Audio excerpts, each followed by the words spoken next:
Goeiemôre. Ek hoop dat dit met jou goed gaan op hierdie Dinsdagmôre. Ek hoop jy daarom 'n bietjie tyd gehad om hierdie lang naweek bietjie te rus en dat jy gereed is vir dit wat in hierdie nuwe week, ons kort week, op ons wag. Nou, Handelinge 12.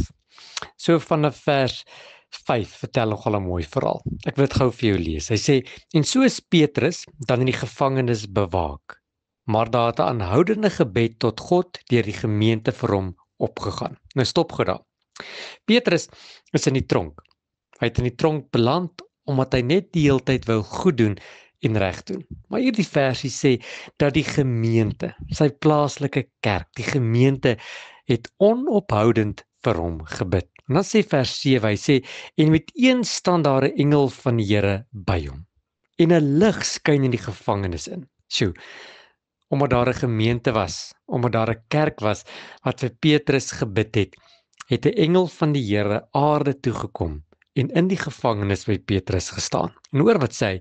Hy sê: "Toe slaan hy Petrus op sy sy. Hy maak hom wakker en sê vir hom: Staan gou op." En die boeie het van sy hande afgeval. En die engel sê vir hom: "Omgord jou en trek jou skoene aan."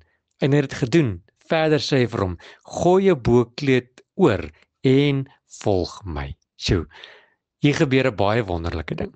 Gebed het iets losgemaak. Gebed het oorwinning gebring.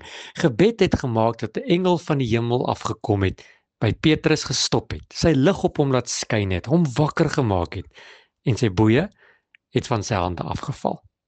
Ek wonder wat sal gebeur as ek en jy as gemeente, as kerk van Jesus Christus begin bid vir ons medegelowiges. Bid.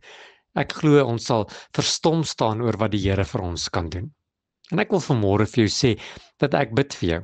Daar's 'n gemeente wat vir jou bid en daar's soveel gelowiges wat saam staan om vir mekaar te kom bid. En ek wil bid dat jou gebed wat jy vir ander bid vandag, nie vir jouself nie, wat jy vir ander bid, die engel van die Here na hulle toe sal stuur. Dat die engel daardie persoon sal kom wakker maak en lig op hom sal laat skyn en dat die boeie wat hom vasbind in hierdie wêreld van hom sal afval.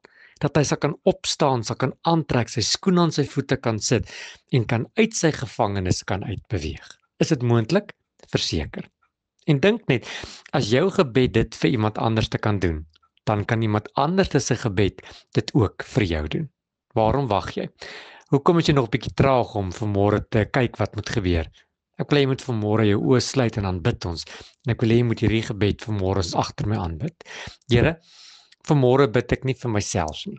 Ek bid nie vir my eie omstandigheid nie. Here, hierdie woord sê dat toe die gemeente vir Petrus begin bid het 'n engel van die Here afgekom. En ek wil vandag bid, Here, vir almal wat in 'n geestelike en 'n emosionele gevangenis sit, dat U 'n engel sal stuur vandag en hulle sal losmaak. Dat U lig oor hulle lewe sal laat skyn. Dat die boeie van hulle sal afval en dat U hulle sal laat aantrek, skoene aan hulle voete, sodat hulle sal kan uit hulle omstandigheid uitstap.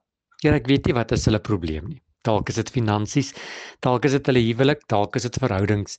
Here, dalk het hulle net iets van U nodig. En ek bid vandag, Here, dat die guns en die seën van die Here oor elke toehoorder vanmôre sal losgelaat word en dat mense die seën van die Here sal ervaar. Here, ek bid nie vir myself nie. Ek bid vandag vir ander.